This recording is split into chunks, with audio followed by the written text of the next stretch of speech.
Helena City Commission meeting, March 14th, 2022. Welcome and thank you for participating in the City of Helena City Commission meeting.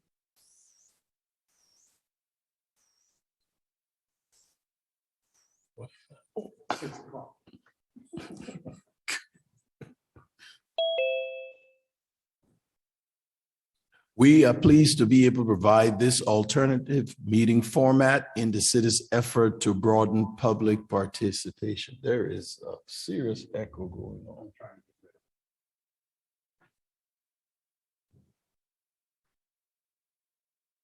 Our apologies.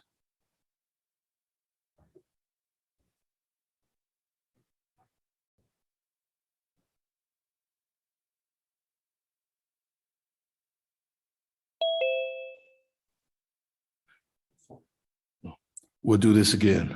Welcome and thank you for participating in the City of Helena City Commission meeting.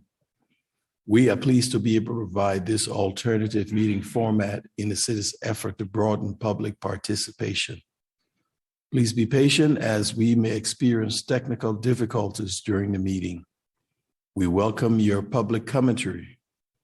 Please read the following tips and guidelines for the app usage and your participation.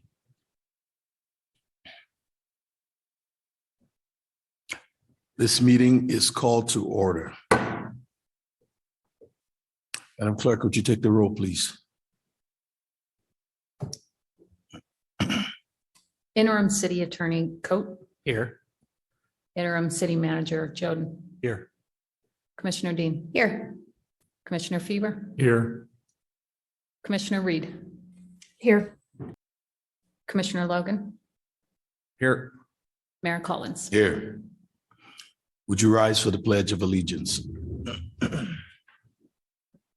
Pledge allegiance.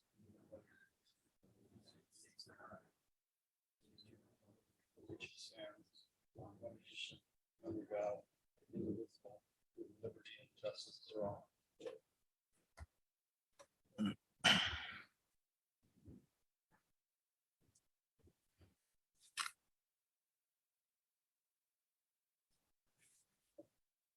Consent agenda. A, move to approve resolution designating the environmental certifying officials for the purposes of the citywide WCA Helena CBDG grant number MT-CDBG-CV-22-06. Interim manager. Mayor and Commissioners, I would recommend approval of this item so we can get Ms. Ray appointed as the environmental certifying official now that Ms. Haugen has retired from the city. Thank you. Commission discussion. Any comments from the commission? If not, do we have any comments from the public?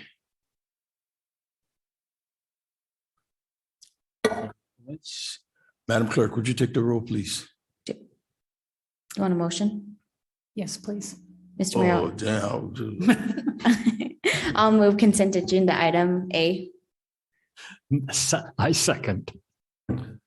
It's been moved and seconded. Any final discussion? Madam Clerk? Commissioner Dean. Aye. Commissioner Fever. Aye. Commissioner Reed. Aye. Commissioner Logan. Aye. Mayor Collins. Aye. The motion carries 5-0. Thank you. Bid award. Move to award the 2022 Sidewalk Improvement Program contract to the Contractor All Around Construction LLC for the not to exceed an amount of $150,000. Director Kanapke. Good evening, Mayor and Commissioners. Thank you for this bid award tonight. We advertised for this. We received 2 bids or proposals, and All Around Construction was the lowest of those 2. We recommend this award so that this is the first step in the new revised process of the Sidewalk Improvement Program to get the prices up front. So when we provide estimates to the residents, they know exactly what the prices are going to be, and that estimate should be as accurate as possible. So again, I'd be happy to answer any questions, but I do recommend this award of this contract. Thank you, Director Kanapke. Comments or discussion from the commission? Mr. Mayor, I do have a question. Please go ahead. Thanks, Mr. Mayor. Director Knoppi, I know, so in our memo, it says that there's over 250 property owners that would like to participate right now. I also am aware that there was a letter that was sent out to folks who were on the list previously. I believe asking them to reapply. Does that 250 include the folks who were on it before, or are those just those who've contacted the city after, I think it was March 1st or something like that? Mayor and Commissioners, that was the 250 on the waiting list before.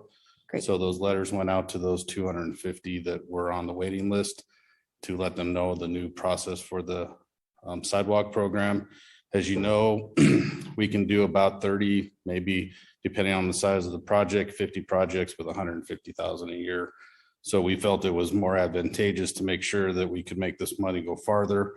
And then those property owners would know who was getting their sidewalks done this summer. And then the process would just begin again next year, going out with the same process, and then opening that application period again. And then basically on a first come, first served basis to, as they call us, we go out, we do the estimates. And then once they sign the estimates, that amount comes off of the 150. And then once the budget is expended, then we close that program for the year. Can I ask a follow-up, Mr. Mayor? Please.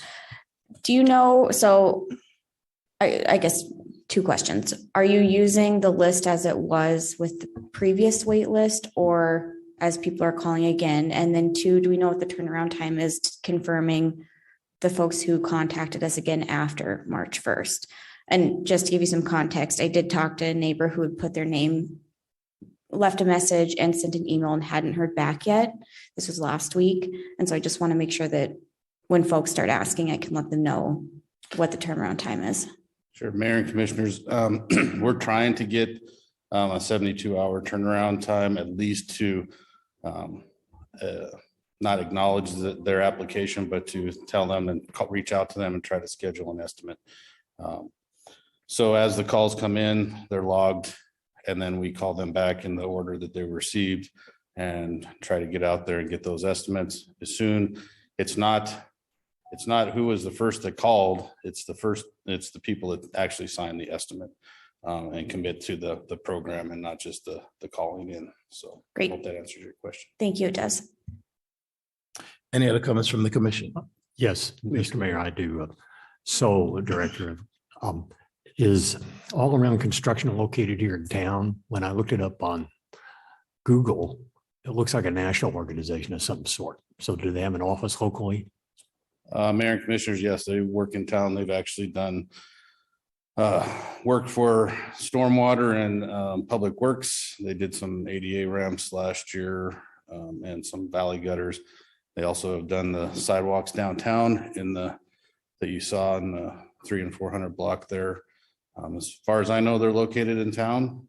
That's what the agreement address, I believe, says. So, Well, I appreciate your having experience with them, and so going forward is a good idea. Thank you. Any other comments?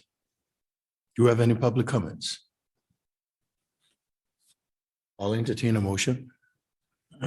I'll be happy to move that we award a 2022 sidewalk improvement program contract to All Around Construction LLC.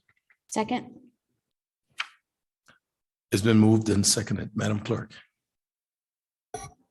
Commissioner Dean, Aye. Commissioner Fever, Aye. Commissioner Reed, Aye. Commissioner Logan, Aye. Mayor Collins. Aye. The motion carries 5-0. Thank you. Communications proposals from the commission. What have you?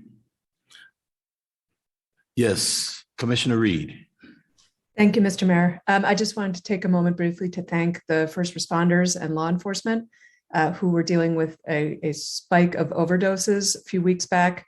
I regret that I did not bring it up closer to when it happened, but I did want to take a moment to thank them all for their work during that time. I know overdoses are challenging, And there were quite a number in a very short period of time. So I wanted to thank them. And that's all. Thank you, Mr. Mayor. Thank you. Any other comments, questions from the commission? Report of the city attorney, Deputy Attorney Coates. Thank you. Report of the interim city manager, Jordan. Mayor, since we have a rather long agenda, I have nothing to report this evening. Thank you. Communications from Helena Citizens Council. Representative Joe Lehman. Madam Clerk, do we have him on the line? Good evening. Good evening. Hi. Good evening, Mayor and Commissioners. Thank you. Not too much to report from the HCC. We do have full participation of all the districts, so that's pretty great to see. We're filling up with the committee obligations, getting those assigned. I'm looking forward to meeting with the city in the coming years and working. Thank you. Comments or questions from the commission? Thanks, Mr. Lehman. Regular items. A, consider amending the current development agreement to add a connection to the existing sewer line at 2245 Head Lane, allowing for the discharge of industrial wastewater from a poultry processing facility into Helena's wastewater system and condition. Director Leland. Thank you, Mayor, Commissioners. We'll go back to the very beginning and to talk about the background. There was a line put in back in 1997 by the fort. It was to serve the fort to get this line. And if I can share my screen, we can show you where we're talking about. This is a sewer line that comes from Fort Harrison and the VA all the way down and across and mainly on Head Lane, and then goes all the way into a lift station that is down by Golden Estates,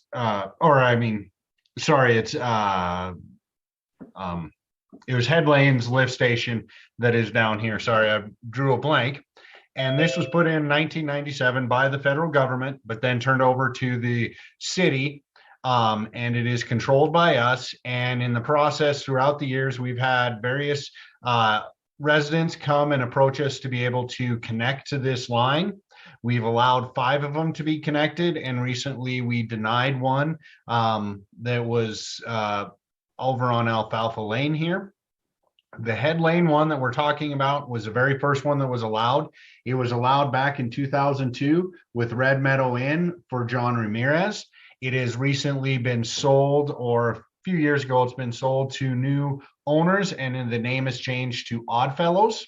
So it's Oddfellows Inn out there that has a right to be able to connect to the sewer system for one resident, and then the inn that is out there, and they're asking to amend it to be able to add up to 20,000 poultry processing plant. It is a self-contained one that they're looking at, but they are asking to amend it, and they will also have to apply for the industrial pretreatment program for the city, because this falls within the ordinance and the permit that is issued by the state of Montana. So with that, if you have any questions, they will have to provide some conditions: waiver of right to protest and SID, annexation, connection of to the water. Also, they will have to pay a rebate for the lift station that they are connecting to. There's plenty of capacity in both the main right now and also in the lift station. So we do not see anything to prevent this as far as capacity. The only downside of this is it is another connection without annexation, but we do have a waiver of right to annex. So with that, I'd answer any questions. Thank you, Director Leland. Comments or questions from the commission? All right. Yes, Mr. Mayor, I do have one question, or maybe more than one.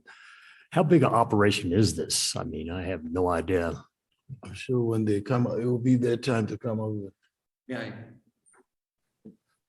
Well, you can. So To start, it's really small. So we'll be operating under the producer grower exemption, which allows up to 20,000 units without having to be a full state certified or have an inspector on site while you're processing. So while we are applying for the full 20,000, this first year we'll probably do about 1,200 birds. So maybe once a month during the summertime. So 20,000 what again? Birds. So we raise chickens, ducks, geese, turkey, quail. So specialty poultry that you normally can't get from anywhere around here. We don't have another small free range poultry producer nearby. So that's one of the niches that we fill.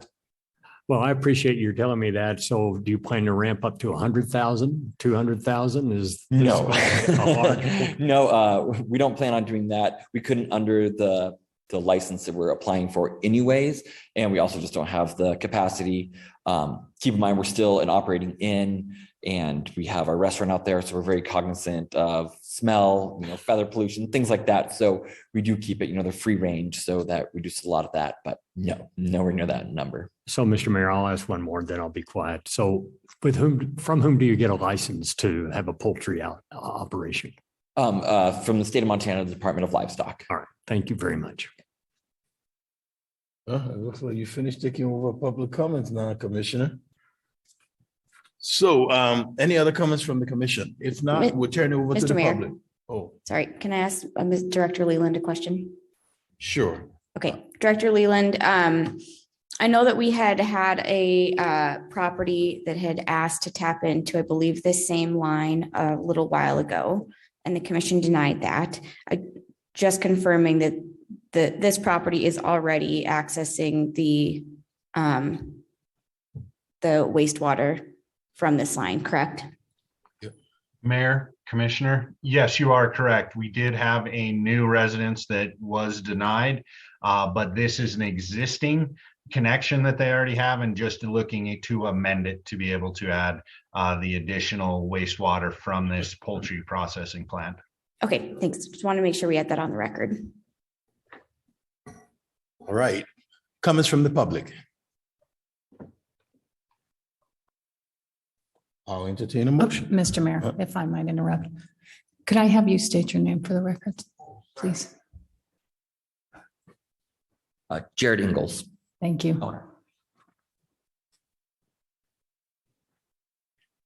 No comments from the public. Go ahead, sir. My name is Paul Maybe. I'm the other owner. I would just like to make one comment. Just to clarify one thing, we already do have the poultry processing center that was made possible by help through the state of Montana Department of Agriculture. And so this is the final piece of this from us being able to hook up the city sewer that will allow us to start to bring our free range poultry here to the market, bring some new jobs to Helena, and also fix some of the food supply problems associated with that. Thank you, sir. Thank you. Any other public comments? Okay, I'll entertain a motion now. Mr. Mayor, Mr. Mayor. I'm sorry, Commissioner Dean, was that you? I was going to make just a quick comment and then you go for the motion. All right. I just really briefly wanted to mention that I think that this is a really neat project. This is actually a great opportunity to improve the sustainability of our food sources within here in the Helena area, and really excited that there's folks being this innovative in Lewis and Clark County. So very, very much looking forward to buying my produce more locally. Commissioner Reed. Thank you, Mr. Mayor. I move that we consider amending the current development agreement to add a connection to the existing sewer line at 2245 Head Lane, allowing for the discharge of industrial wastewater from a poultry processing facility into Helena wastewater system with conditions. I'll second. It's been moved and seconded. Any final discussion? Madam Clerk. Commissioner Dean. Aye. Commissioner Fever. Aye. Commissioner Reed. Aye. Commissioner Logan. Aye. Mayor Collins. Aye. The motion carries 5-0. Thank you.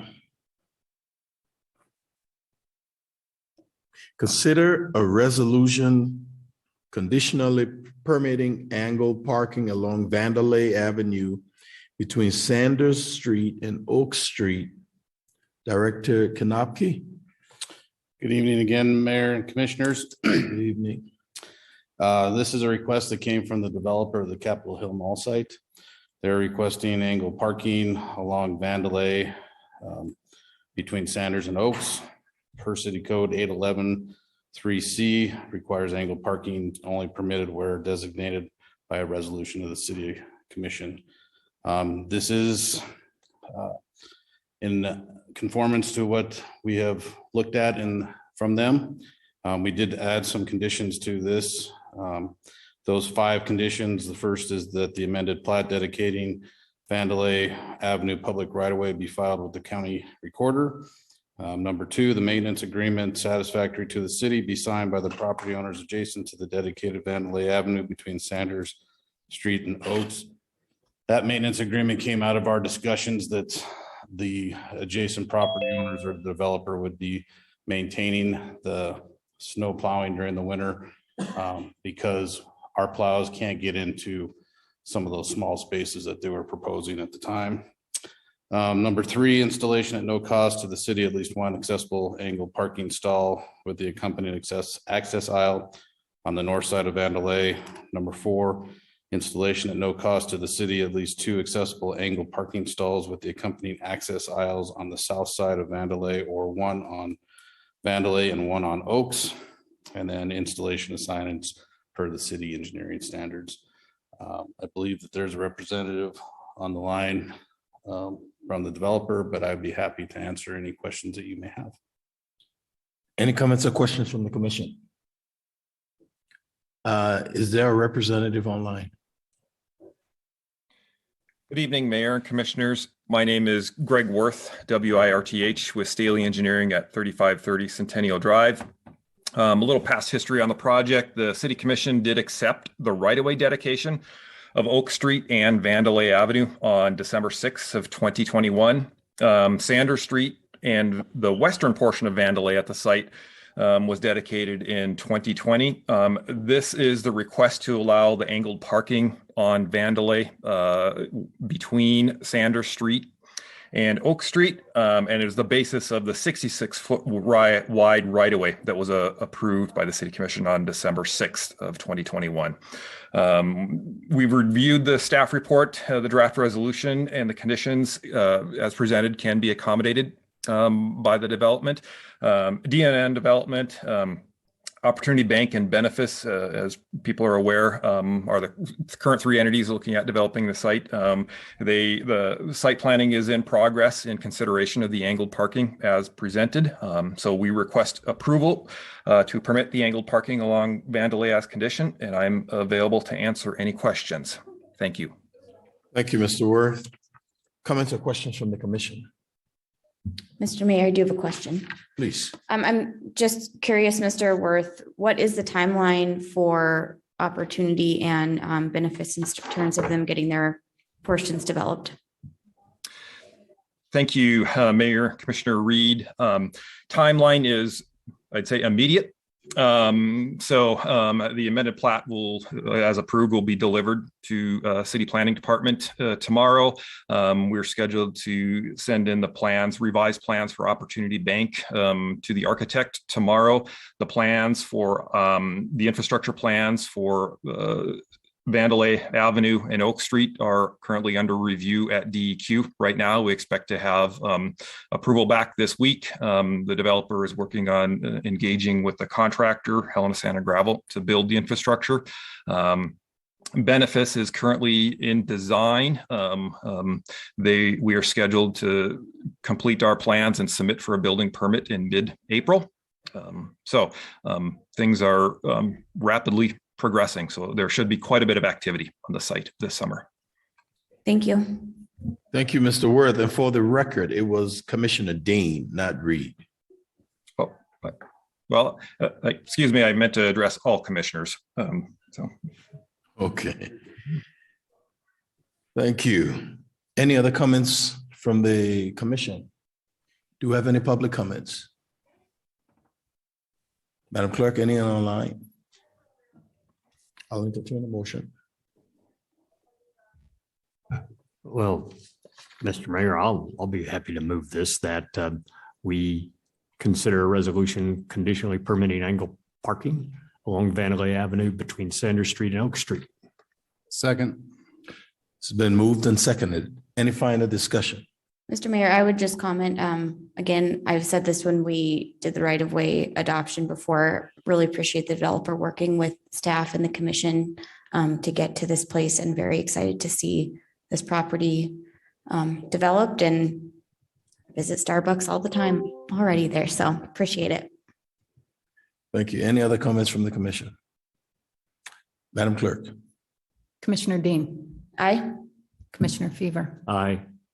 Commissioner Reed.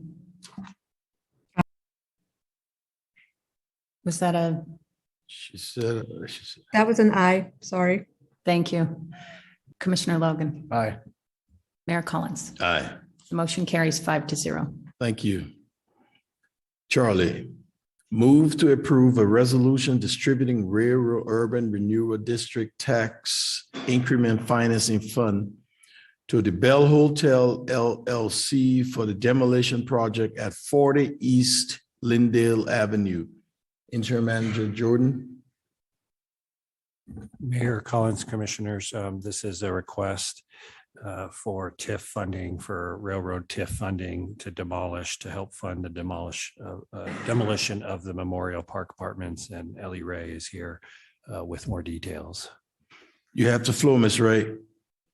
Thank you, Mayor, Commissioners, and Interim City Manager Joden. As Interim City Manager Joden just said, this is a request for funding for $175,000 for the demolition of Memorial Park Apartments. These are currently in the ownership of Buck Ray, who's entered into a land lease agreement with the owners of the Bell Hotel LLC, Carly Mosey and Ashley Tubbs, who may be in the audience with you tonight.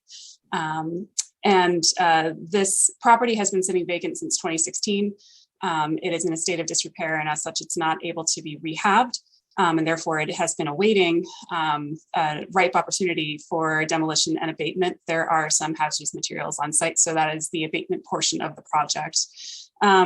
They came forward with their application in December, and we brought it to the Railroad Tax Increment Financing Advisory Board at their January 20th meeting, and all members unanimously recommended approval of funding in the amount of $175,000 toward this effort, having compared it against state statute that allows for demolition of lighted structures, as well as the work plan for the Railroad Urban Renewal District that prioritizes demolition activities. The applicants are hoping that they'll be able to start the demolition and abatement work this spring and actually finish with the construction of the boutique hotel that they're looking to build by the end of the building season in 2023. So that is the project. And with that, I will happily take any questions you have. I believe that Carly Mosey or Ashley Tubbs are available in chambers to answer any questions you may have of them. Thanks so much. You bet. Thank you, Ms. Ray. Comments or questions from the commission? Mr. Mayor, I do have a question. Please, For go ahead. Ms. Ray. Ms. Ray, I'm curious, I know this is, I think, going to be the largest amount that, if approved, it's going to be the largest amount of TIF dollars that we have approved as a commission in the last 2 years.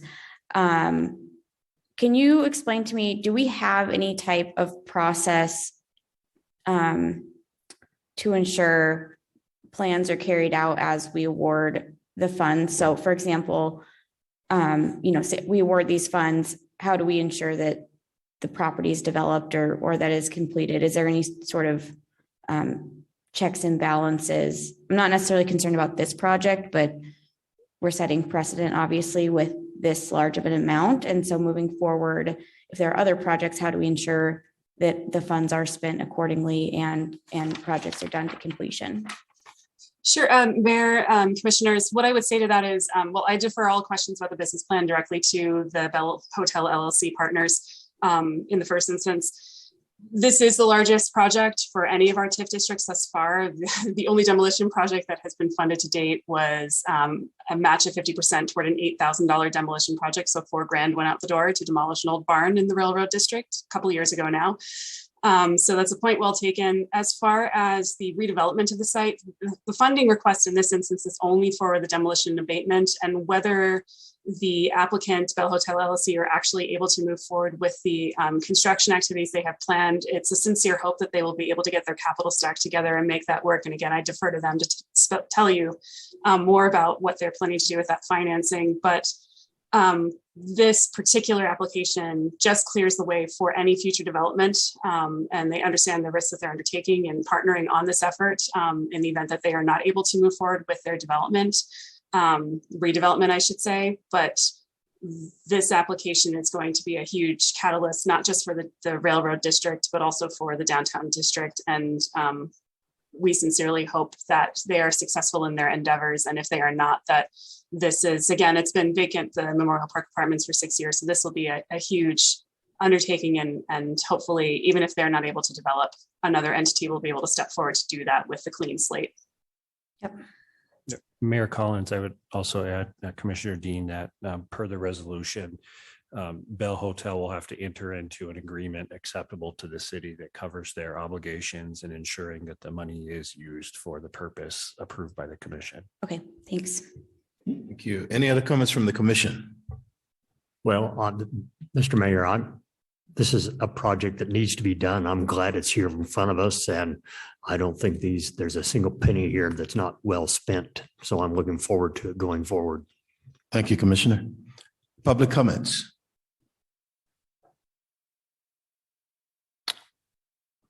I'll entertain a motion. Mr. Mayor, I will. Go ahead, Commissioner. Oh, sorry. I'll move to approve resolution distributing Railroad Urban Renewal District tax increment financing funds to the Bell Hotel LLC for a demolition project at 40 East Lindell Avenue. Second. It's been moved and seconded. Any final discussion?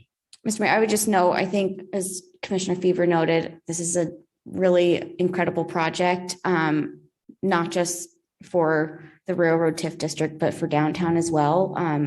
Truly is the center of our community right there. I think it's going to be great for everyone that likes to enjoy Memorial Park and Centennial Park as well. And wishing luck to the applicants. I think it's going to be an amazing addition to Helena. Madam Clerk. Commissioner Dean, Aye. Commissioner Fever, Aye. Commissioner Reed, Aye. Commissioner Logan, Aye. Mayor Collins. Aye. The motion carries 5-0. Thank you. Okay, Delta move to approve a resolution of intention to annex a 9.123 acre portion of the tract A1, A1, A1, A1, A1, A1 of the amended plat of the crossroad at Mountain View Meadows subdivision number 3386391 as shown on the preliminary plat for Aspen Park number 2 minor subdivision into the city of Helena, Montana, and establish conditions for annexation. Planner McConnell.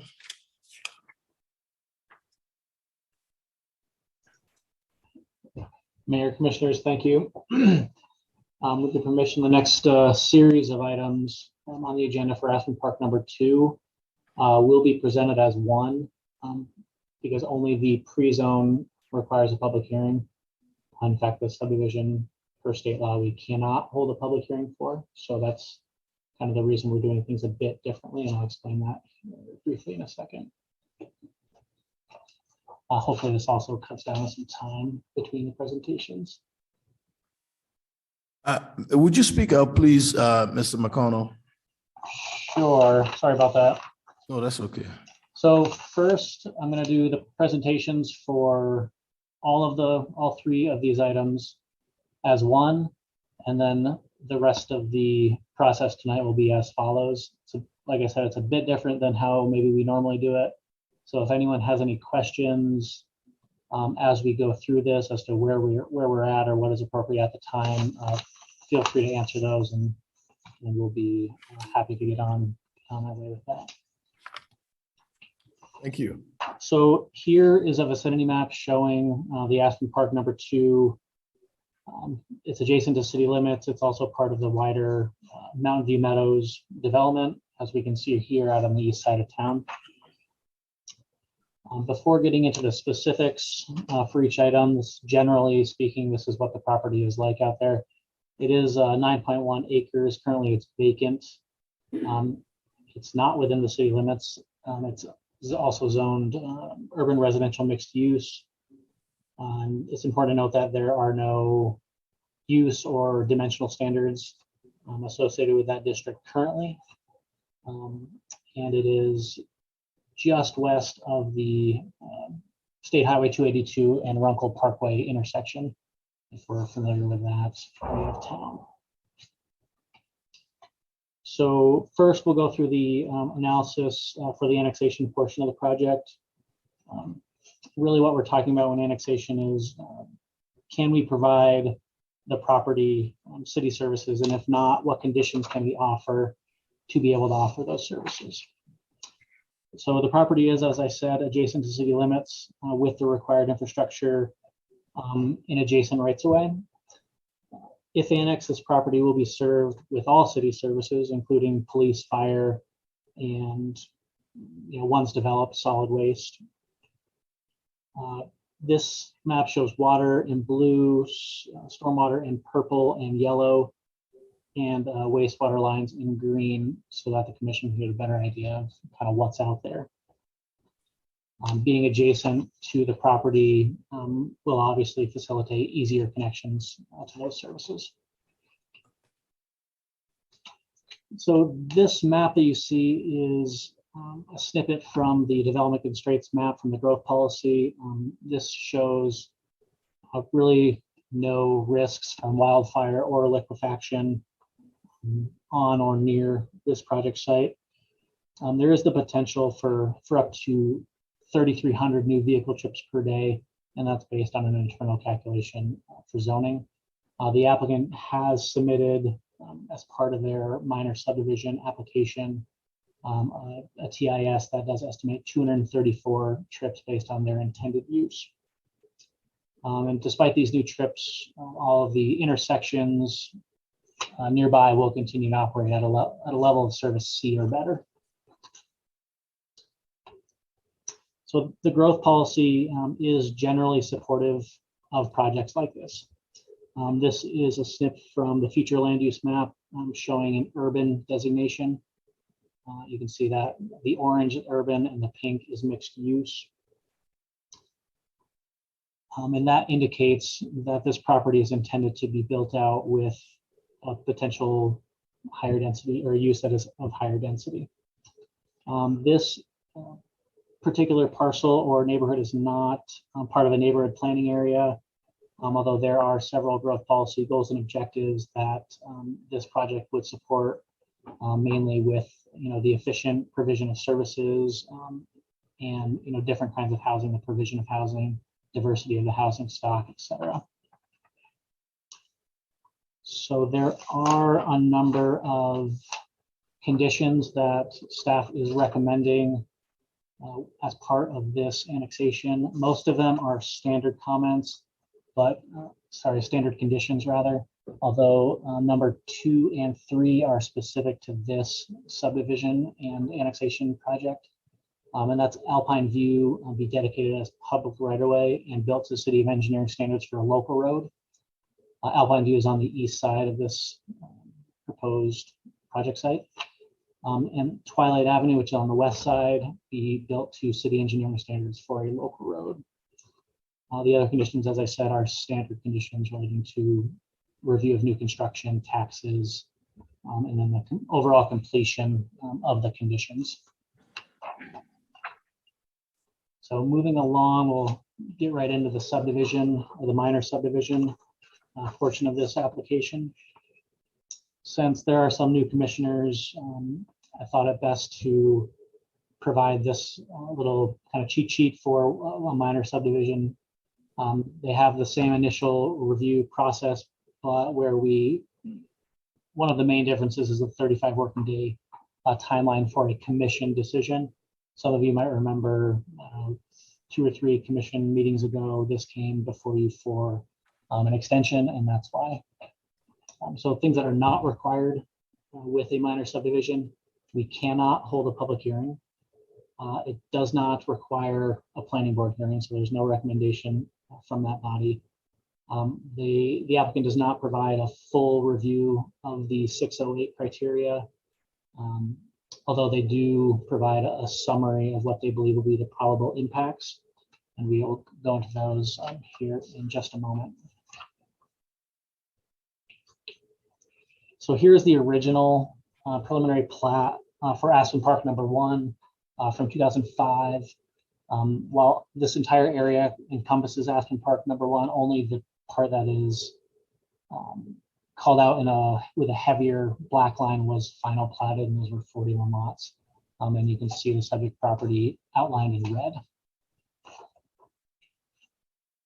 So what the applicant is proposing, it will technically be a 3-lot minor subdivision, with 2 lots being annexed into the city and 1 lot staying in Lewis and Clark County, and will be part of future phases of the Mountain View Meadows development.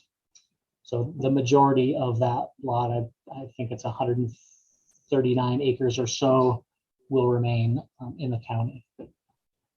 Lot 2 is intended for the actual multifamily development that is being proposed, and lot 1 will be a privately held open space. So the summary, the submitted summary of impacts and internal reviews identified impacts. They were to only the local services section, and those impacts are projected to be minor. The applicant does anticipate, like I said, 234 trips per day as a result of completion of this proposal. Although in the internal estimates are anywhere up to 3,300 new trips based on the R4 zoning that is being proposed. So there will be increased demand, decreased capacity to the city's water and wastewater systems as a result of this project, though it's not anticipated to have much impact overall on those systems. Parkland was dedicated via a previous phase of Mountain View Meadows, but they would have been required to donate just over 3,500 square feet of parkland space. Like the water and sewer, it is anticipated that the impacts to other city services, being police, fire, solid waste, when it develops, will be minimal, just on the overall size of the project and its scope. So staff is proposing the following impacts, or sorry, the following conditions rather, and they mirror the annexation conditions with one addition, and that is an easement must be created and dedicated to the city of Helena for some stormwater infrastructure located on lot 1, and that's prior to final plat approval. That's all I have for the minor subdivision. We'll talk about the review criteria for the pre-zone, which is here. I'm not going to recite each one of them, though it's broken down in the staff report the narrative is broken down by the review criteria. So just keep these in mind as we go through the presentation, and if anyone needs at the end to come back to this, just say so and we can definitely do that. So the property is proposed to be zone R4 upon annexation. This is our highest density residential zone district with a 42-foot max height and no minimum lot size. So as it relates to the review criteria, a lot of the heavy lifting as it relates to that criteria are accomplished through other codes or requirements that the city has adopted. You can see a few of them here, chiefly being the zoning code, building codes, the engineering standards. The International Fire Code does relate to the structure, but also the overall development of the site, ensuring proper fire suppression, water flow for fire suppression, emergency vehicle ingress, egress, as well as aspects related to the road width. But in a broad sense, the Helena City Code is the basis for the protection of Helena, its citizens, their property. The city zoning code, chapter 11, utilizes different dimensional standards to help protect properties, heights, setbacks, lot coverage, parking or landscaping standards are all contribute to the safety of properties and an aid in the provision of light and air to those properties. Motorized and non-motorized transportation impacts do, however, vary greatly based on the zone district proposed. Internally, we use a trip generation method that assumes several different uses within a parcel, and that's regardless of any plan that is presented.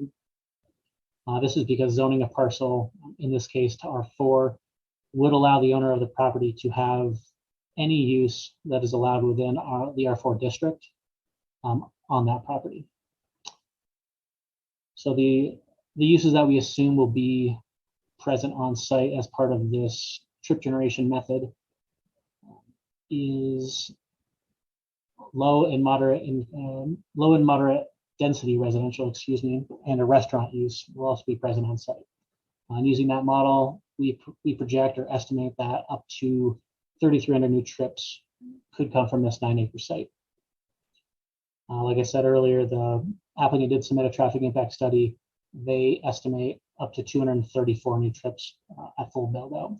And regardless, all the intersections will continue to operate at their level C or better.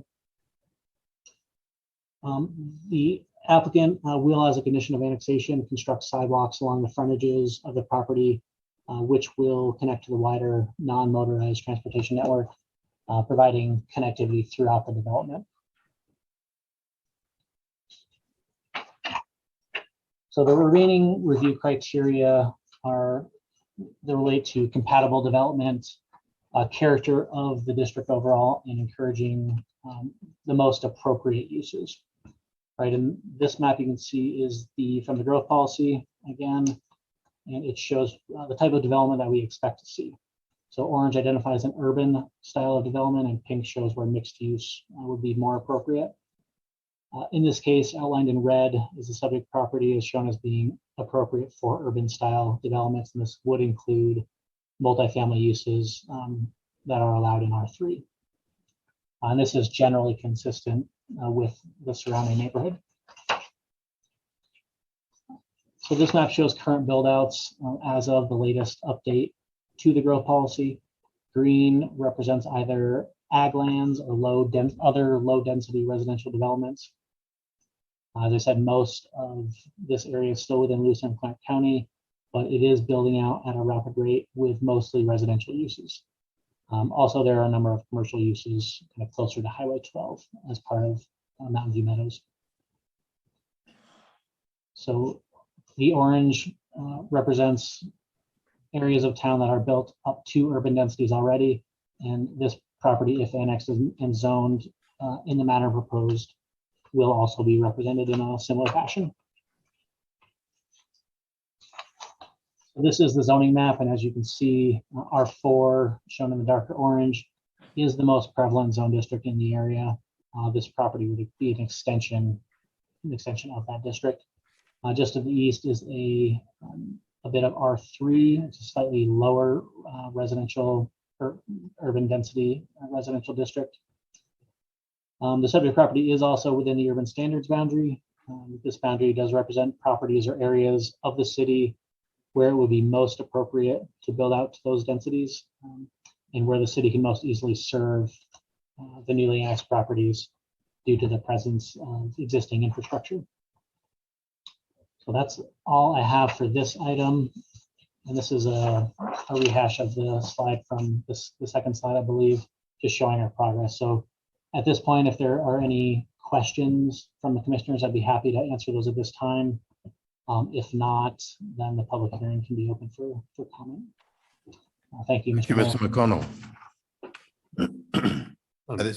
Mr. Mayor, I have just a procedural question and then maybe another one later on here. What is the difference between two regular items and a public hearing when they're compressed into one presentation? Mr. Mayor. Go ahead. Sorry, I did not hear the question.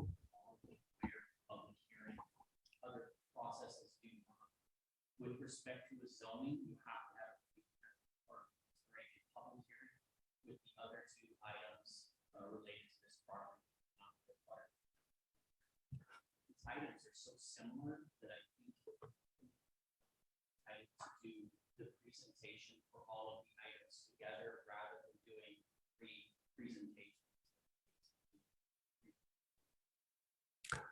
Okay, well, I guess that makes sense.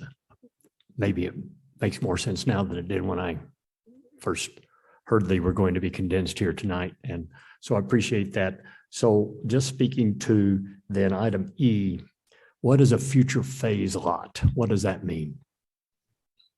Mr. Mayor, before there's an answer, could I just suggest whoever was speaking just prior to Commissioner Fever, their mic doesn't appear to be on and we can't hear them at all. Okay, Maybe I wasn't pressing it hard enough. okay. So Now I'll I just- can hear you loud and clear. Thank you. All right.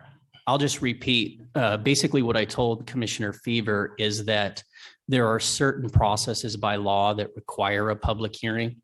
And in connection with this development, the zoning process requires a public hearing, whereas the annexation and the preliminary plat, the annexation does not require one. And in fact, with the preliminary plat, because it's a minor subdivision, you cannot have a public hearing by law. Thank you. Nothing like a prohibition. So I appreciate that. Again, what is a, Commissioner Fever, Excuse me. when we get to E, then you can ask the question, but we have to go down the line. And then we'll get to it, because I know you were talking about something on item E, right? I was, you want to do D first, then Mr. Mayor? Is it- We'll start with A, B, C, and then when we get there, you can ask your question. You see what I'm talking about? No, because we already acted on A, B, C, and we've done that. We haven't acted on D and E and A. But I'll be glad to have you guide me through it here as you wish.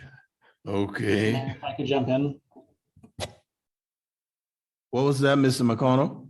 if I could jump in real quick. Please. It's the intention to act on item A in the public hearing portion, then D, then E. Oh, Right. Go ahead, Commissioner. Okay, I see where you're going. I suppose that I'll learn all these protocols and, you know, if you will, the way we itemize things as we move forward here in time. Thank you. Commissioner Dean. thanks, Mr. Mayor. I do have a question, and I don't know, Mr. McConnell can probably answer this, but I see the applicant in the back too, who might be able to answer as well. There was just an article in the IR about the development, and I know that I can foresee questions coming of, is this the same as the commercial center that the IR ran a story on? I don't believe it is, but I would just like to make sure for the public record that it's two different things. Right. Mr. McConnell, can you confirm that? Mr. Mayor, Commissioner Dean, this is not, to my knowledge, a commercial project in any way. I'm not sure what article was in the IR, but this is. I Mr. don't Mayor, believe that. would it be okay if Mr. Runkle confirmed that? It was confirmed by Mr. McConnell, right? He said he wasn't sure what was in the article. I just want to make sure for the record that people will not be confused. Sure. You have the floor, Mr. Runkel. Thank you, Mr. Mayor and Commissioners. Yes, this is part of the residential area, not the commercial area that had the article on the Sunday paper. Thank you. Thank you. So at this time, we will open public hearings for item A.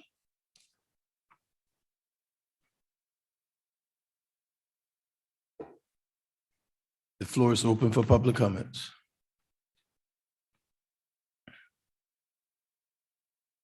Mayor and Commissioners, Mark Runkle, I'm the developer of Mountain View Meadows at 431 South Alice Street. And just a couple of brief comments about this area.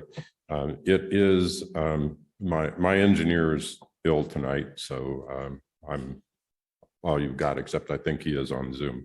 But We feel that this is a great owner occupied project.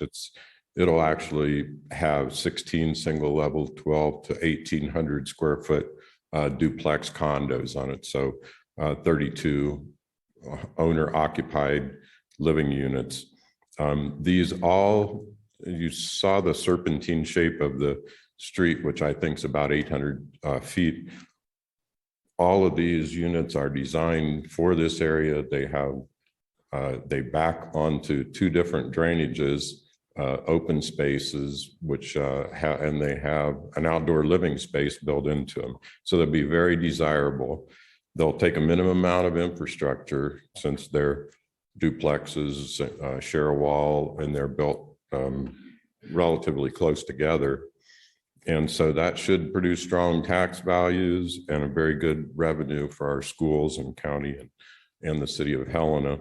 Rebecca and I are quite excited about this area. It's a small part of the development, but on the other hand, it's kind of a special thing. It wasn't envisioned in the original master plan, but with the things we've learned and seen other places, and that we've found that the market wants here, we think it's going to be an excellent little addition to the neighborhood. Thank you, Mr. Runkle. Comments or questions from the commission? Thank you, Mr. Runkle. Okay, thank you. Then I'll entertain them. Mr. Coates, do we do the motion for this one and then we hit Delta? Mr. Mayor, if you have no more public comment, you'll need to close the public hearing and then you can entertain a motion. Good. Okay, at this time, the public comments is closed, and I'll entertain a motion. Mr. Mayor, Go ahead, Commissioner. I move to approve an ordinance pre-zoning prior to annexation to R4 residential for property legally described as 9.123 acre portion of tract A1, A1, A1, A1, A1, A1 of the amended plat of the crossroads at Mountain View Meadows subdivision document number 3386391. I'll second that. It's been moved and seconded. Any final discussion? Madam Clerk. Apologies, Mr. Mayor. You got ahead of me. Commissioner Dean. Aye. Commissioner Fever. Aye. Commissioner Reed. Aye. Commissioner Logan. Aye. Mayor Collins. Aye. The motion carries 5-0. Thank you. Okay, we will move on to item Delta. Am I right? That's the next one? Yeah, yes, Mr. Mayor, that's the next one. Okay. And we're available for any questions from the commission, and if none, then public comment. Thank you, Mr. McConnell. Do we have any comments or questions from the commission? Public comments.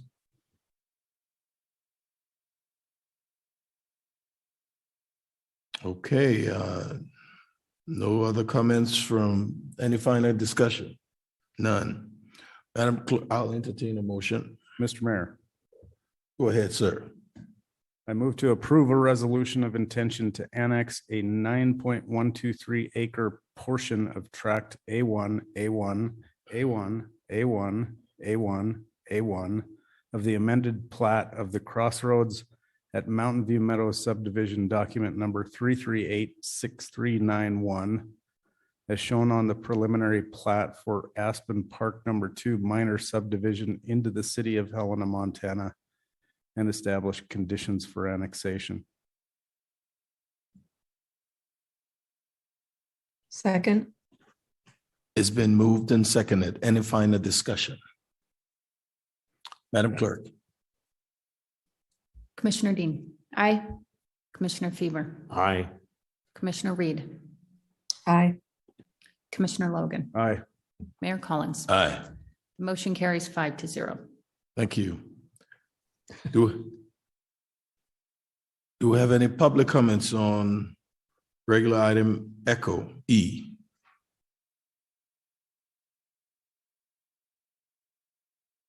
Discussion from the commission, Mr. Mayor, I do have one question. please. This is probably for Mr. McConnell. I apologize if you said this during the presentation. Does it come back to us for the final approval of the final plat? Mr. Mayor, Commissioner Dean, yes, it will. Okay, thanks. Any So- other comments? So, Mr. Mayor, I would like to ask my question. Please. What does it mean to have a future phase lot of 139 plus acres? Attorney Coates, you wanna? I can answer that, Mr. Mayor, if you like. Okay, sorry. Mr. McConnell, please. Sure. A future phase just means in this case specifically, I suppose, that it's not, it has not been reviewed as part of this subdivision. The majority of that future phase lot was viewed during the preliminary plat for the Crossroads Amendment. So it's just not being annexed, so we can't include it. Mr. Mayor, I'm not sure I understood what Mr. McConnell said. But I guess my question really boils down to, is this now something that will someday be for us as a developing property for annexation into the city? Or is this if you will, the preface to annexing 139.91 acres that are undeveloped into the city? Just asking. Well, Fred. Go ahead, Mr. Coates. I'll see if I could explain this. So what the applicant is proposing is to subdivide one parcel into smaller lots. Some of those lots are being considered to be annexed tonight into the city of Helena, whereas there is 139.91 acres that will remain in the county and potentially in the future might come into the city of Helena, but it's going to remain in the county. It's not part of this annexation. So that is how I read it, and I'm glad to have that verbal affirmation of what I thought we were doing here. So thank you very much. Thank you. Any other comments from the commission? Mr. Mayor, just one comment. Please. And I feel like I should say this every time something for Mountain View Meadows comes to us, but I do appreciate the effort that the developer takes in incremental steps and learning from what they've done. This has come before this commission since I've been on it a number of times, a few different areas of Mountain View Meadows. And I think that it has proved to be a really effective way to develop an area like this. And I'm appreciative of the thoughtfulness that's gone into it. Thanks for that comment, Commissioner. And I agree with you. I think it just makes so much sense for everybody. So any other comments from the commission? If not, Madam Clerk. Oh, did we do? I'll entertain a motion. Mr. Mayor, Please go ahead, Commissioner. getting good at this A1 thing, so I'll just keep going. I would move to conditionally approve. Let me make sure I'm on the right one. Yeah. Conditionally approve the preliminary plat for the Aspen Park 2 minor subdivision, creating 2 lots and street right-of-way containing 9.123 acres and 1 future phase lot containing 139.91 acres, and to adopt the findings of fact and the conditions contained therein for the property legally described as a tract A1, A1, A1, A1, A1, A1, as shown on certificate of survey number 3386391 in the records of the clerk and recorder of Lewis and Clark County, Montana, generally located 0.16 miles west of the State Highway 282 and Runkle Parkway intersection. Second. It's been moved and seconded. Any final discussion from the commission? Madam Clerk. Commissioner Dean. Aye. Commissioner Fever. Aye. Commissioner Reed. Aye. Commissioner Logan. Aye. Mayor Collins. Aye. The motion carries 5-0. Thank you. Mr. McConnell? Did we go through Bravo and Charlie? Yes, sir. Huh?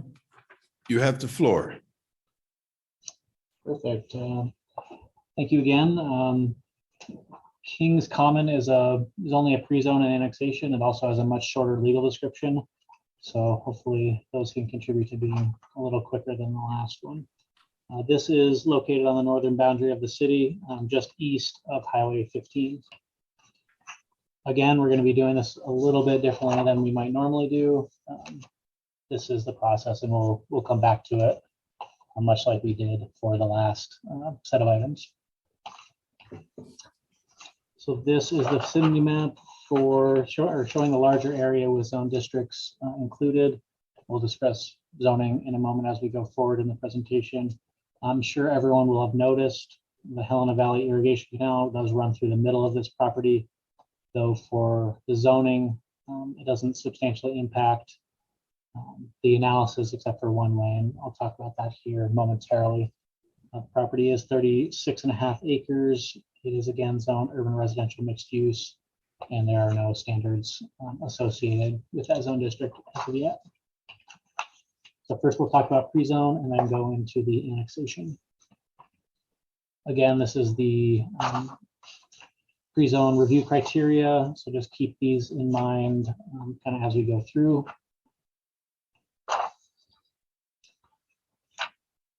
So in this case, the applicant is proposing a zone district designation of B2. And a lot of the same information applies to this property as it would to any other. We evaluate the zoning in much the same manner when it comes to how the city administers and enforces our standards and regulations to protect residents and property. The building code, zoning code, fire codes, engineering standards all go into that and ensure basic service provision, emergency access, etc. The zoning code, for example, has specific dimensional standards for parking or parking standards for each zone district. So that's why that portion of it will be potentially different. B2 is the most generous of our districts with no setbacks or lot size, minimum lot size requirement. And B2 does have a height limit of 75 feet and allows a wide range of uses. So like I said, motorized and non-motorized transportation impact will vary greatly based on the district proposed. Internally, we're going to use that same methodology to determine our internal trip numbers. The assumed uses to be present on site for that model include both medium and high density residential, office spaces, retail spaces, and a restaurant use on site. So using this model, there is the potential for 41,000 new trips per day from this entire 36-acre site. So the model does not take into account the fact that the canal does split the property. It's essentially dead space. You can't build on it. So that will lower that number significantly. The applicant did submit a traffic study. It's based on their projected multifamily use, and that's to add 1,500 new trips per day at full build out. The applicant's TIS did also provide an analysis based on the potential commercial uses that are allowed in B2, and it projected up to 4,200 new trips, and that's based on a business park use. So based on all these numbers, well, the applicant submitted TIS. All of the intersections in the area will continue to operate at a level C or better. The applicant will, as a condition of annexation, much of the last one, be required to construct sidewalks along the frontages of the property, which will connect to a wider non-motorized network as it currently exists, and also provide critical future connection points as this area builds out a bit more. So the remaining criteria are again fairly subjective, related to compatible development, character of the district, and appropriate uses. So this map is again from the growth policy and shows the general type of development the city expects to see in and around the city limits. In this case, the subject property, which is outlined in yellow, shown as being appropriate for commercial developments. This type of district, as defined in the growth policy, as being appropriate for high-end or high-density residential developments as well as commercial. So this map shows the current build-outs. as of the latest growth policy update. The blue represents public or institutional uses. In this case, there is a stormwater pond and sewage treatment plant to the east and a county gravel pit to the north, which for what it's worth is also zone B2. So green represents the ag or vacant or low density residential developments. A more current map would show the property immediately to the south, not as green, but as either red or orange, as it's recently been built out with a similar type higher density residential development. B2, this is our general commercial zone. And if you look at this zoning map, you'll see that B2 in red is the most common zone district in that area of town. B2 allows all types of commercial uses, including restaurants, offices, various retail and service oriented uses, as well as all types of residential uses. Kings Common development is intended to be a medium to high density residential use. As you can see, B2 is already present in the neighborhood in a significant way. So this subject property is within the urban standards boundary. That boundary again represents areas ideal for annexation, provide ideal connection points for our transportation network, as well as other city services like water and wastewater. Next, we'll talk briefly about the annexation. So the subject property, like I said, is adjacent to city limits. Both water and sewer connections are across frontage drive, as shown on this utility map. These lines will be required to be extended across the frontages of the property if annexed. This property will also be served by the city of Helena Police, Fire, and once it develops, solid waste services potentially as well. The property is located in an area with a moderate risk of liquefaction and low level wildfire risk. While there is the potential for a large amount of car trips to be generated from this site if zone B2 and developed with various uses associated with that district, it is estimates from the applicant do say you provide a window of between 1,500 and 4,200 new trips per day.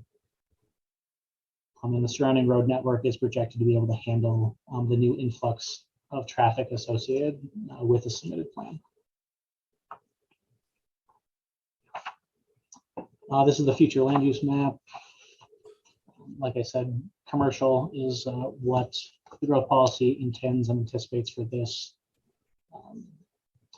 area and specific properties to be. As you can see, there's no neighborhood plan associated with this area to provide specific goals for the property, but this project does align with the growth policy goals and objectives, much like the last item did with the provision of housing, diversity of housing, easy connections to city services, and providing those transportation lanes, both motorized and non-motorized. So that's all I have for the pre-zone and annexation presentations. Now, if the mayor would like to open up the public hearing for the pre-zone, if there are no commissioner questions. Thank you, Mr. McConnell. At this time, the floor is open for public hearing on item B. Madam Clerk, do we have anybody online? Mr. Mayor, I see no hands raised and I've received no written public comment online. Okay, at this time we'll close the public comments. Commission discussion? Mr. Mayor,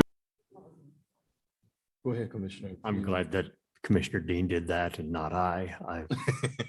Anyway, Mr. Mayor, I do have one question. And during the zoning commission discussion on this, one of the participants in that discussion asked if this, the architecture here was unique to this spot. Well, I thought that was an interesting question, and I have no idea what that means because I don't know what the architecture of the buildings or the structures has to do with this issue. But do you know what that means? No, Commissioner, I don't. Mr. Mayor, if I might jump in, I know the applicant is available for comments. I believe they are wanting to address the commission as well. Who's there? Who's available, Mr. McConnell? I believe Mark Perriman is in the room right now. Mr. Perriman, please come. Yes.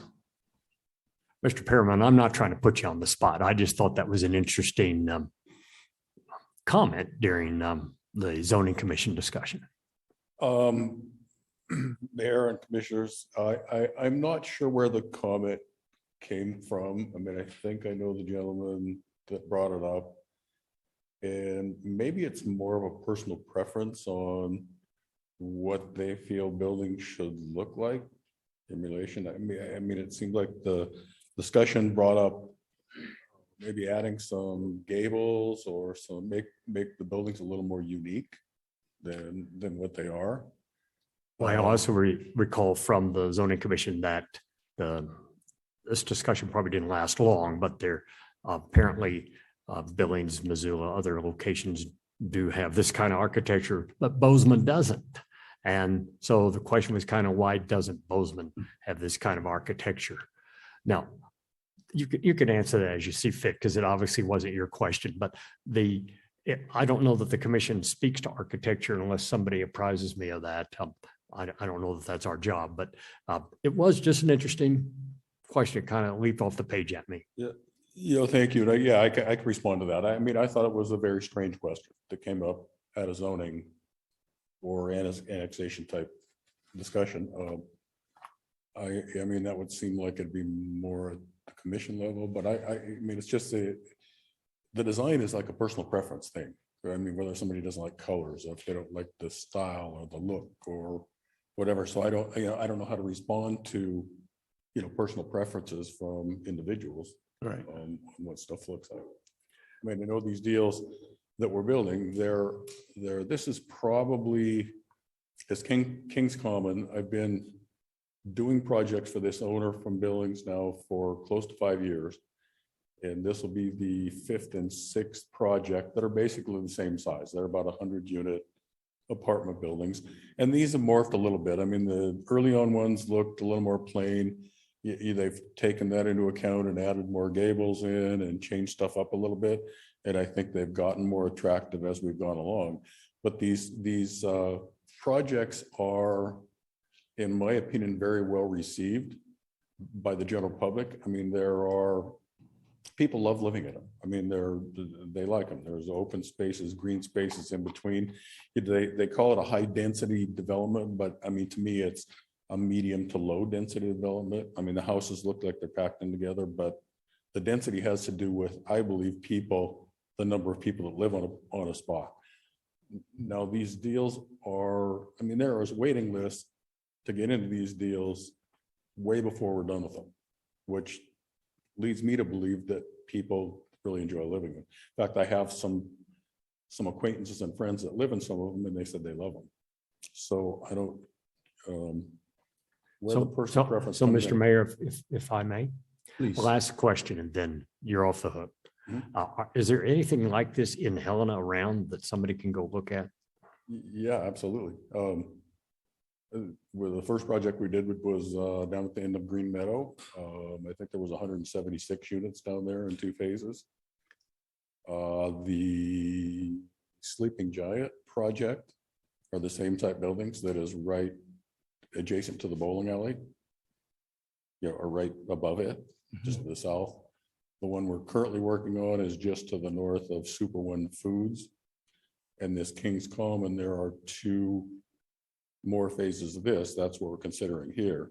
And they're just to the north, just over the frontage road. So I mean, if you wanted to look at them, the ones down at Super One Foods, basically this King's Common will be just an extension of this Queen's Anne project that we're just finishing up now. We're finishing up the last couple of buildings. So, yeah, there's definitely an example out there. And Thank you. Thank you very much, Mr. Pearman. Yeah. Any other Okay. questions? I am still around. Mr. Mayor, Please. I had a question.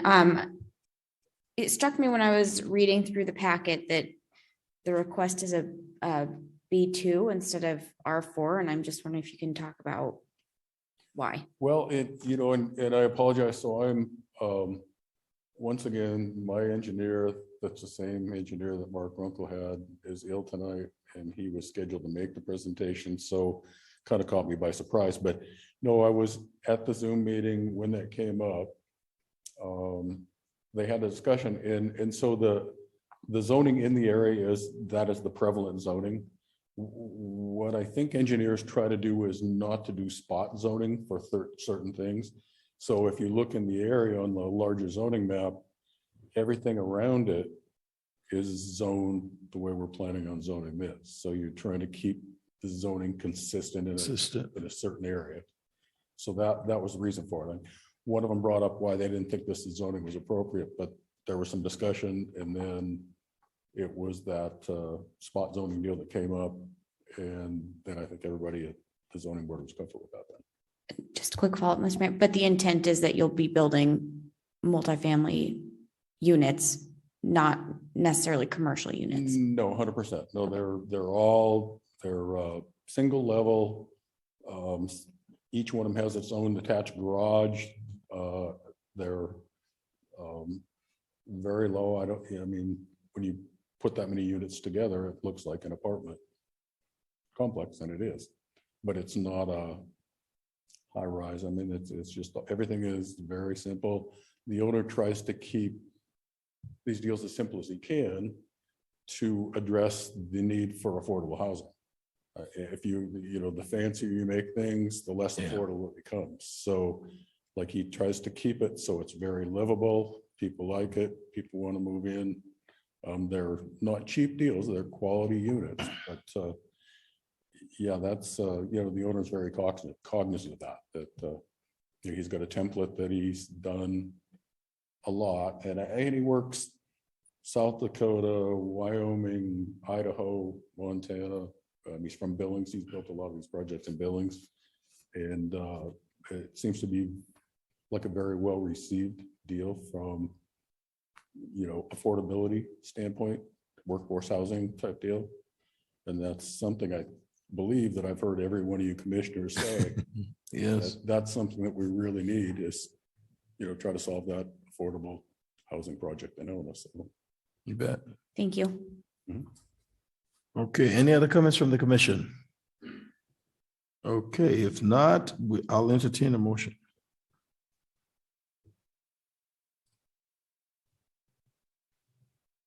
Mr. Mayor, if I could. Did you close the public hearing Yes. portion? Okay, thank you. Yes, thanks.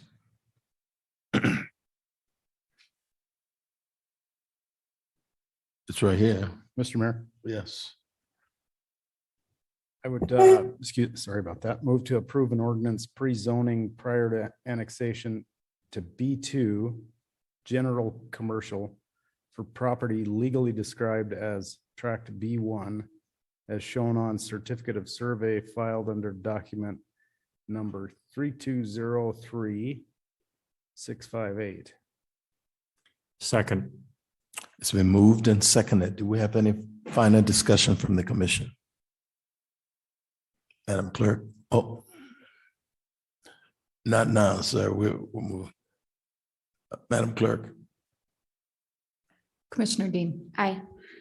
Commissioner Fever. Aye. Commissioner Reed. Aye. Commissioner Logan. Aye. Mayor Collins. Aye. The motion carries 5-0. Thank you. We'll now address Charlie. And Mr. McConnell, you did discuss both of them, right? Yes, sir. Okay, so we're now open for public comment, our public hearing on item C. Do we have any online, Madam Clerk? Mr. Mayor, I have no one online wishing to speak on this matter. Okay. At this time, we'll close the public comments. Commission discussion? Mr. Mayor, I do have a question. Go ahead. I think Mr. McConnell can answer this, but I don't know if Mr. Leland's still on either. This is the first time that we've had an item come to us that is proposed to be essentially an apartment complex. And I'm wondering if someone could explain what happens with some of the water and wastewater infrastructure and funding upgrades that will eventually have to happen, let's say 20 years from now, 50 years from now. How does that work on these type of developments? Commissioner Dean, that's definitely a question for Director Leland. Dr. Leland, if you're still on, you have the floor. Mayor, Commissioner, I'll try and answer that. Is with the development, they have to pay for anything that is going to be their impacts.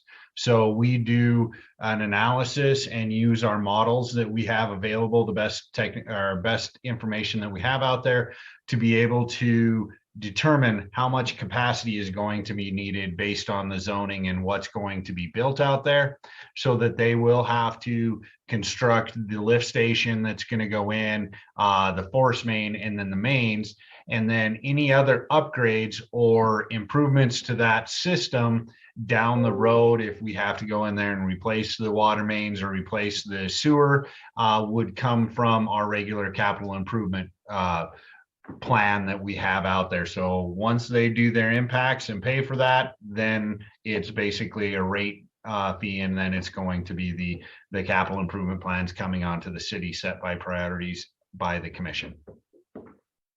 Thank you. Any other comments from the commission? Comments or questions? Well, Mr. Mayor, Mr. Perriman looked like he wanted to say something. He's certainly welcome to do so now if he wishes. Thank you, Mayor, Commissioner. Mr. Fever, public comments have been closed. Commissioner Fever. I'm sorry, I did not know public comment had closed on us. I apologize. My error. Yes.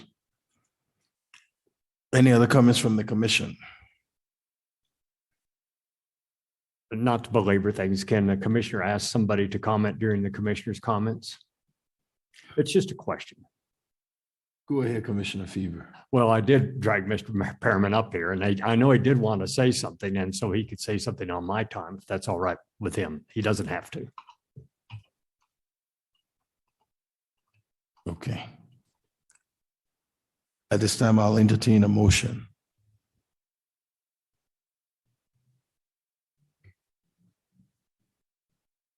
Mr. Mayor, Yes, Commissioner. I would move to approve a resolution of intention to annex a 36.55 acre parcel described as tract B1 as shown on document number 3203658 and adjacent rights of way into the city of Helena, Montana, and establish conditions for annexation. Second. It's been moved and seconded. Any final discussion from the commission? Madam Clerk. Commissioner Dean. Aye. Commissioner Fever. Aye. Commissioner Reed. Aye. Commissioner Logan. Aye. Mayor Collins. Aye. The motion carries 5-0. Thank you.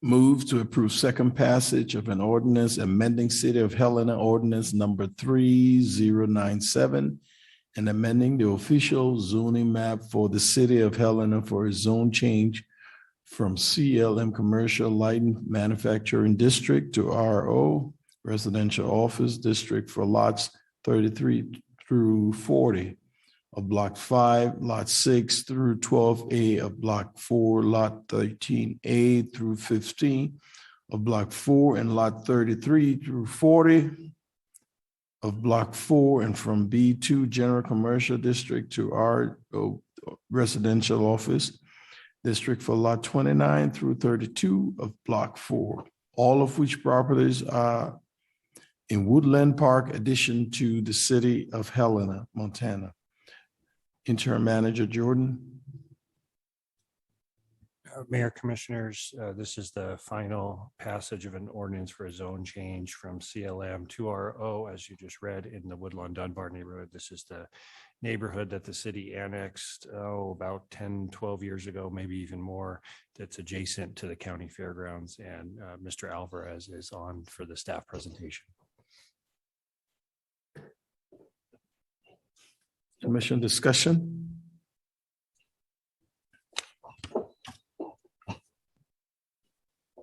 Thank you, Mayor and Commissioner. Good evening. My name is Michael Alvarez, and I'm a city planner with the Community Development Department. As was just stated, my item is final passage of a zone change from CLM Commercial Light Manufacturing in B2 to RO Residential Office for property located in the Woodlawn Park Addition. I would like to make mention that there have been 2 additional public comments since first passage that were received this evening after 5 p.m. Thank you, sir, Mr. Alvarez. So,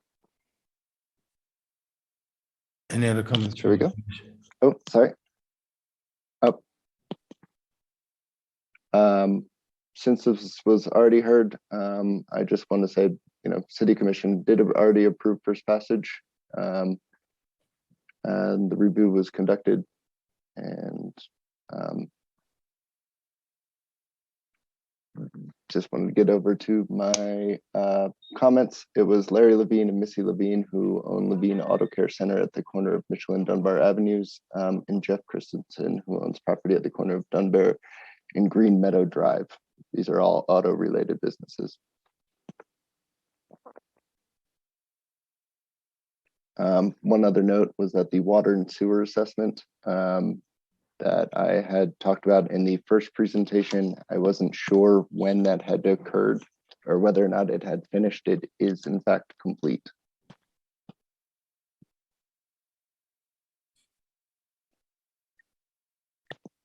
And I'll take your questions. Thank you. Comments or questions from the commission?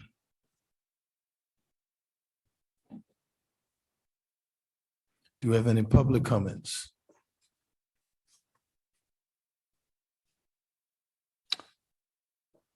I'll entertain a motion. I apologize, Mr. Mayor. I do have one individual with their hand raised. Okay. Claire Swain. You have the floor, Claire.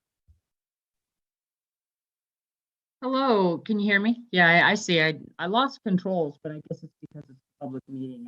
I've never been in something like this. My husband is Michael Root, and he would like to talk about the zoning here. Okay. First of all, I'd like to say the lack of notice on these meetings. I've received a letter and one other business, but as far as there's 6 other businesses that haven't received one letter from Michael Alvarez on any of this zoning change. I really think they should have been notified. Not one person. I've had to go around and talk to the people and tell them what's kind of been going on.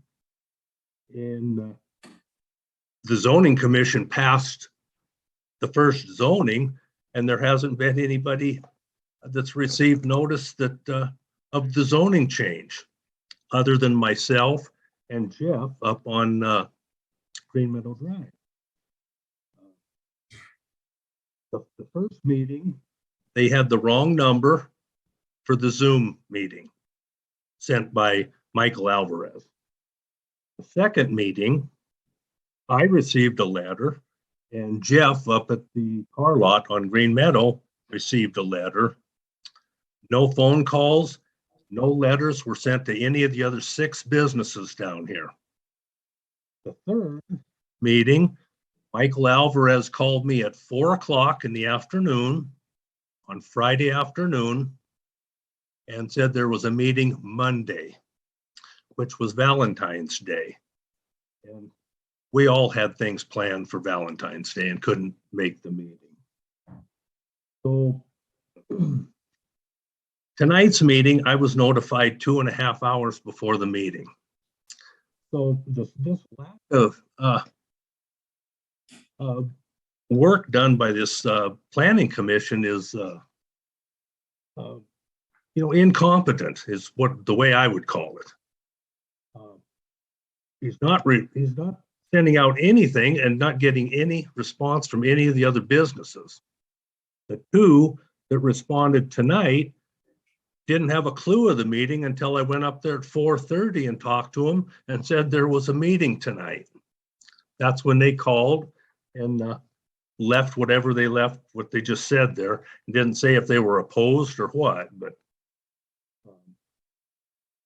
I've sent my protest letter in a long time ago, and it's not the zoning change on the one lot. I had a protest with changing 7 CLM lots for one person wanting to change it to RO. The people that are directly involved were the businesses that I described, that and they're right next to this property that they want to change. And in order to ever expand those businesses, they have to have CLM property, and the city is trying to eliminate the property for future expansion for those businesses. Like I said, lack of notice, it's incompetent. There's no other way to explain it. And really all that I have to say. Thank you. Madam Clerk, do we have any other public comments? Mr. Mayor, Commissioners, I have no other hands raised online, and I have no written comment on the line either. Thank you. I'll entertain a motion. Mr. Mayor, can I ask a couple questions first? Please. Okay, thank you. So 2 questions, I think probably both for Mr. Alvarez. I know that you talked a bit about this at the last meeting, but I think just given that this has had more participants, it sounds like might be worth reviewing one more time. Can you explain the public notice process and who in the area receives a direct notice? And then second, can you talk a little bit about how a change in zoning comes to the commission? And in this circumstance, obviously not city or commission driven. I guess review those 2 items, and then I might have some follow-up. Yeah, I'd be happy to. Originally, for the background on this one, an applicant came forward wanting to put a home on the lot at 109 Willow Avenue. After some conversations, they had put in a zone change. After some conversations with city staff, a larger zone change in the area was recommended. City staff, myself, then sent out flyers, called neighbors in the area, and set up a meeting in person for neighbors in the area. We are required in Montana state law for a zone change to notify neighbors within 150 feet of a property. It was seen as more appropriate to invite everybody in the Woodlawn Dunbar neighborhood. So everybody in the neighborhood received that letter and that invitation out to the neighborhood meeting that was held in person up at the county fairgrounds. That's where the first 7 properties were. So that's where the first 7 properties that were CLM were proposed to be changed to RO. neighbors within 150 feet of that area received letters, sign was posted, and a legal ad was printed in the IR for the first meeting. The Michael Root was alluding to what was posted and sent out in the letters for the first meeting had the wrong Zoom link put on it. So a new posting, the conversation was tabled for the following month. New letters got sent out to everybody and a new sign was posted with the correct information.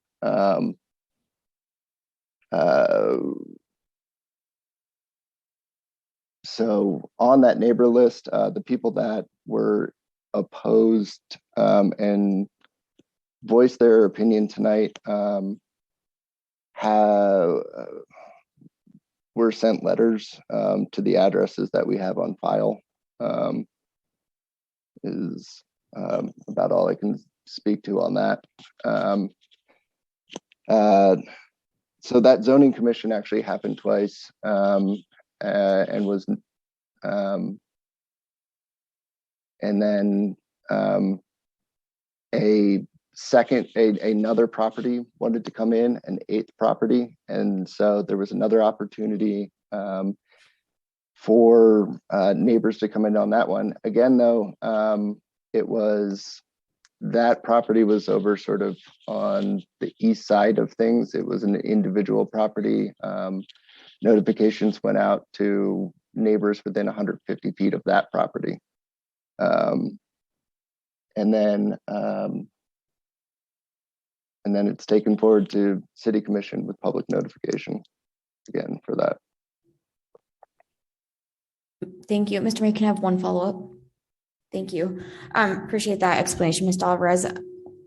My final question is that are any of the lots that are being proposed to have a zoning change owned by commercial businesses who are opposed? Thank you, Commissioner Dean. Yeah, none of those lots are owned by those commercial entities. They are currently all inhabited except for 109 Willow Avenue with single dwelling units. And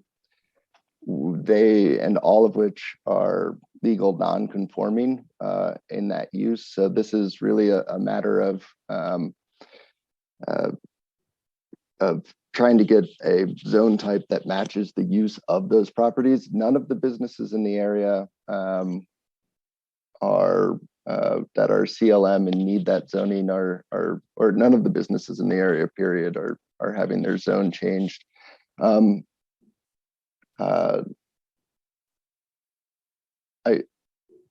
would disagree with the notion that there's not still room to change zones or for those businesses to grow. And if that were to happen, they are more than welcome to work with our department. Thank you. To get that figured out. Mr. Mayor, a quick comment, please. I just have to voice my concern that I'm a bit troubled insofar as just the public outreach. We had expressed at the first passage and then now at the final frustration on the part of adjacent property owners that are sort of feeling like they've been left out of the conversation. And I don't think, there are any answers that I can find out tonight as to why, nor is it appropriate, I suppose, for this meeting, but I just did want to echo their frustration in what they experienced through this process. So thank you. Thank you, Commissioner. Any other comments from the commission? Mr. Mayor, I have a question. Please go ahead. I don't want to actually, as a commissioner, I don't think the other commissioners either want to have somebody call in at the last moment and say, this didn't work for me and I wasn't appropriately notified. And I think it's unfair the way the thing is turned out and cast aspersions on how our staff is going about its business. I think those are all troubling things. And I bet staff is as troubled by that as I am. So I have a question. And you know, if it's too late to do this, it's too late to do it. But is there any way to table this motion until some subsequent regular meeting, like 2 weeks down the road, so that staff can reach out one more time to the folks that have expressed concerns and feel that they were cut out of the action at an earlier time? And I asked that question knowing fully well that the very first hearing we had on this, it seemed like there was a fairly large contingent of folks in the neighborhood who supported the annexation, the zoning changes. And so I'm a little surprised that there are folks that were not aware, apparently from their, at least their testimony, that they did not know. So I'm just asking that question. I'm not going to make that motion if in fact it's not in order. Mayor Collins, Commissioner Fever, the commission can certainly consider and pass that motion tonight. I would seek some guidance as to what more the staff is supposed to do in terms of public notification, given the volume of notice and hearings that were conducted on this. Mr. Alvarez went above and beyond what state law requires. And as he stated, the opposition you are hearing from is not from the property owners who wish to have their property rezoned to match what they are actually using their property for. So if we can get some guidance on how we should move forward, we can certainly implement that. Thank you. Thank you. Thank you. Any final discussion from the commission? If not, I'll entertain a motion.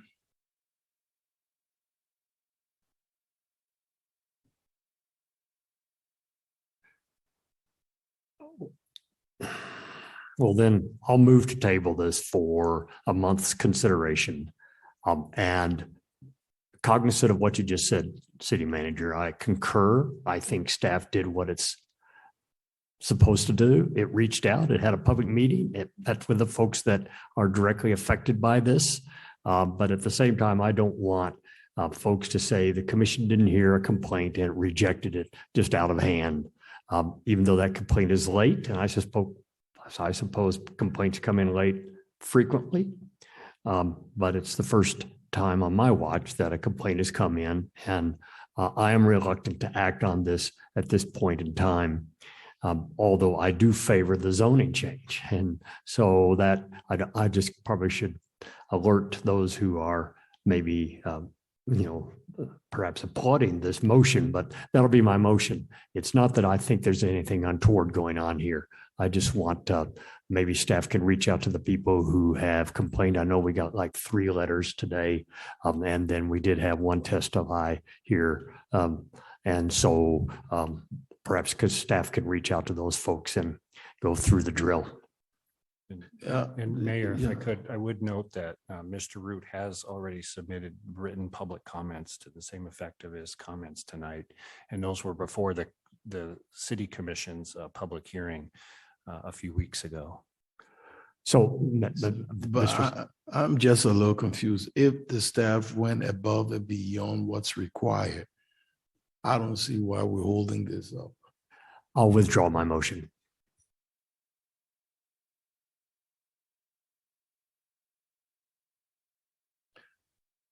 I'll entertain a motion.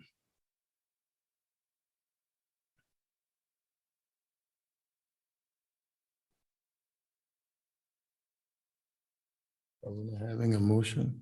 Well, absent anybody moving to approve, then I'm going to bring my motion back because it's clear that we are not ready to decide this tonight. And I don't want us to err in judgment here. And it's not, again, my motion is not meant to cast any aspersion on work staff has done. I value our staff deeply. I just want to make sure that when we walk away from this, nobody feels like they were not given the opportunity to be heard. And there it be. And so if this motion could be brought forward a month from today, or whenever that meeting would be, and meet in the interim, staff would meet with the partisans involved and see if there's some issue that perhaps needs to be revisited, although I don't know what that would be, City Manager. I just don't know.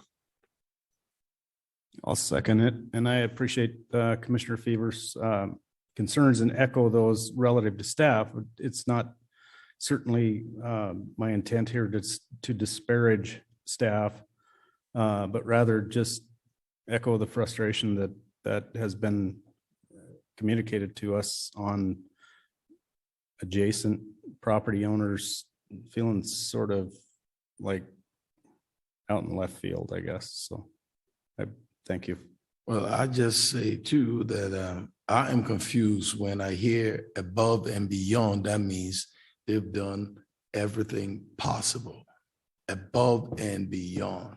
So if they've gone above and beyond, I'm confused by us sitting here saying we're going to table this. I mean, if you're going above and beyond, there's nothing more you can do. There's absolutely nothing more you can do. And so why are we repeating the process? Anyway, that's where I'm at. It's been moved and seconded. And any final discussion from the commission?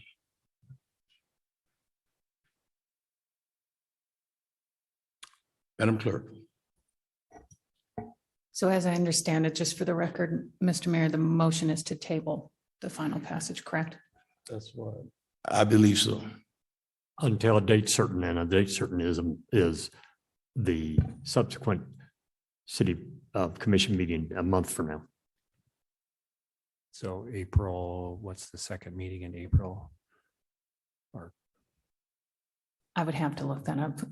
Interim city manager, I apologize. how about Commissioner Fever, tabled to the call of the city manager with the goal that we bring it back in about 1 month, wherever those meetings lie. I concur. That's a great amendment to my motion at the call of the city manager. Madam Clerk. Commissioner Dean. Aye. Commissioner Fever. Aye. Commissioner Reed. Aye. Commissioner Logan. Aye. Mayor Collins. Nay. The motion carries 4-1. Okay, thank you. At this time, is there anyone from the public wishes to address the commission?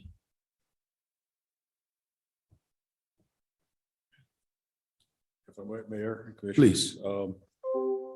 Mark Behrman, 1978 Reber.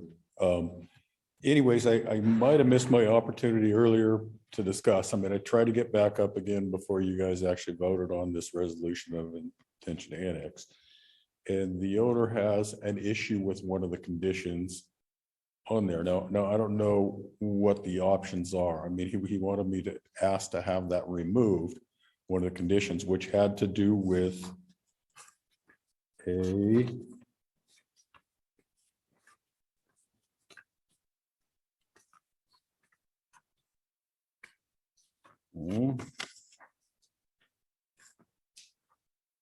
excuse me, I think it was item B on the conditions. It had to do with, no, item A, but it had to do with a installation of a sidewalk along the frontage road, which is on the outskirts of this property. And for a lot of reasons, we just don't agree with having to put a sidewalk along the perimeter. Has to do with, there are, I guess, in our estimation, pedestrian connectivity all the way through the project and all around the outside of the project, but we didn't feel that sidewalks were appropriate on the frontage roads itself. It has to do with cost, has to do with safety issues, has to do with different things, but a lot cost. And I think we had a price tag. I'm not sure where that came from, that condition of the sidewalk along the frontage road, but there are sidewalks along the north side, along the collector road that we're putting in, along the east side of the property, along that collector road that we're putting in, and interior sidewalks on one side of the road all through the project, which allows for pedestrian access all through that. And I believe we had a price tag of about $750,000 just to add sidewalks along that frontage road. Discussed it with MDT, and they wanted to make it very clear to us that that wasn't their desire to have. They won't say if they want sidewalks in or not, but it's an MET road. So we were gonna ask to have that condition removed from the resolution of intention to annex. But I don't know if there's a process later on. And that's what I'm about to find out from Attorney Coates. Procedurally, what can we do? City Manager Jordan. Yeah, Mayor Collins, Commissioners, what I would recommend is, the condition is generally meet engineering standards, which require, and city code also requires installation of sidewalks with a building permit. So perhaps the more appropriate procedure would be to either the applicant can request a variance from the installation of sidewalks, or when we come back for annexation, the final resolution for annexation, amend the condition. Otherwise, it's unusual to ask the commission to grant a variation or deviance from the engineering standards. Those are administratively performed by city staff. So I don't think tonight would be the decision point to not install sidewalks. It would be a variance or a change in the condition before annexation. Mr. Perriman. And in either case, we're still going to need to bring a variance for the sidewalks to the commission anyways in order to issue the building permit. Okay. Yeah. Did that answer your question? Yeah, thank you for that explanation. And that's what I was wondering, whether there's still a process in place, whether we can apply for a variance, to get a variance from the standards or like a deviation kind of a deal. But I just wanted to get on record as saying that we don't really agree with that for a number of reasons. I mean, I've got a long list of reasons why we don't think it's appropriate. It's a redundant detail in the deal that I don't think is really needed. And I mean, there are no businesses, there are no other residents out along that section of the frontage road. We're just finishing the Queens Inn project that fronts the frontage road as well. And we did not have to put in sidewalks along that, on the frontage road on that side of the project. So I don't really know what we want them over there. It's a kind of a high-speed road, 50 miles an hour, I believe, on a corner. And I mean, it's sort of a safety issue with the owner as well, that you're trying to put a sidewalk along a high rate of speed corner. And it's the last thing, if I live in there, the last thing I'd want to do is send my kids out, hiking on where, traffic is going 50 miles an hour or whatever. But just for a lot of reasons, we're, asking to be excused from that. And as long as there's a process with a variance later on, then I'm comfortable with that. Gotcha. Thank you. Mr. Perriman. Is there any other person from the public wishes to address the commission? Do we have any online, Madam Clerk? Mr. Mayor, Commissioners, I have no hands raised online. I have no written public comment. All right. Final discussion from the commission. I thank the commission, Mr. Mayor, for being patient with me as I work my way through these protocols and processes. But I do think that it's odd that we would have a public hearing before we discuss two things we've already looked at. Just saying, there may be a way to arrange an agenda that looks a little differently, even if you're in a public hearing and then you go out of a public hearing, then you go to these other items. Just otherwise, I'll just have to be very alert to what you're doing, Mr. Mayor. Thank you, Commissioner Fever. Appreciate that. Any other final comments from the commission? Mr. Mayor, just one comment. Please. Just wanted to wish everyone a happy St. Patrick's Day this week. Oh, that's this week. It's this week. Oh, geez. Okay. Anything else? If nothing else, this meeting is formally adjourned.